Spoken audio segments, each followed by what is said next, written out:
April is Child Abuse Awareness Month, so everyone is encouraged to wear blue. When things were normal across the South Plains, child abuse cases on average were about 3 children a day. But right now, with people staying home and losing jobs, there's already an increase of cases. We take a look at the uptick in numbers and how to look for signs during the quarantine. Children are at home with their parents. There's a lot of stress because of finances. Some people have lost jobs. They are not with their teachers at school. So teachers, medical personnel, and law enforcement are the top reporters of suspected child abuse. Relatives, only 9% of calls for abuse, possible abuse, are relatives. Right now, they're in the house alone with the families. Belinda Waters is the trauma coordinator for Covenant Children's and says the uncertainty and mental stress is affecting everyone due to the coronavirus, meaning we all have to work together to spot abuse. Most people don't realize that every person is required by Texas law to report suspected abuse. An advocate for child abuse awareness and having been through it herself is Allie Graves, Miss Texas's Outstanding Teen for 2019. Growing up, I was abused.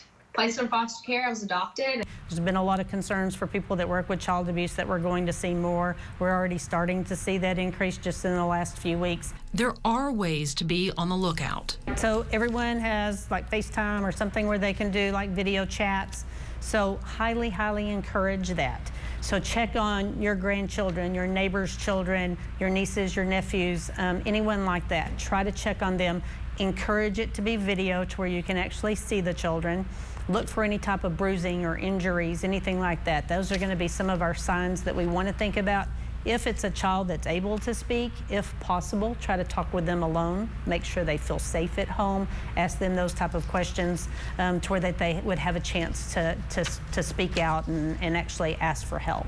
Take a step back when you feel like you're about to lose control. Find ways to handle the stress of all this change and financial trouble and things like that. Because I think when we try to handle those things in an unhealthy way, it'll lead to things that we never thought we would ever do. Take a walk outside or around the house, but make sure your kids are safe. Your circumstances, the mistakes that you've made, they don't define you. And one more message of hope. For the children, I would especially say, no matter what you're going through, you are loved, and you have a hope, and you have help, and no matter what you're going through, it's not your final destination in life. Now, if you need to report any abuse, you can call 1-800-252-5400. Speaking of mental health, while many are